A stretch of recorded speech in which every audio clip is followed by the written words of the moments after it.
আমাকে অনেক বন্ধুরাই জিজ্ঞেস করেছে যে এত ঠান্ডায় ঘরে কিভাবে আমি দই বানাই।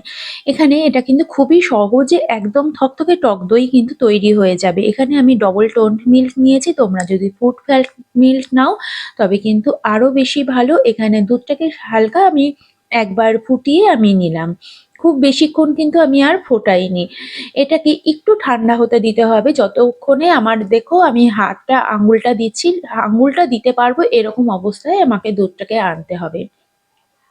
আর দই চেষ্টা করবে একটা কোনো কাচের বাসনে নেওয়ার। এখানে আমি দুধটা নিয়ে নিয়েছি আর এখানে আগের কিছুটা দই আমি চামচে করে নিয়ে এর সঙ্গে মিশিয়ে দিলাম। খুব ভালো করে মিশিয়ে দিতে হবে। তারপরে ঢাকনাটা আটকে এবার একটা ক্যাসারোলের মধ্যে আমি রেখে দিচ্ছি। কারণ এই ঠান্ডার জন্য ক্যাসারোলে রাখলে দইটা কিন্তু বেশি ভালো হবে।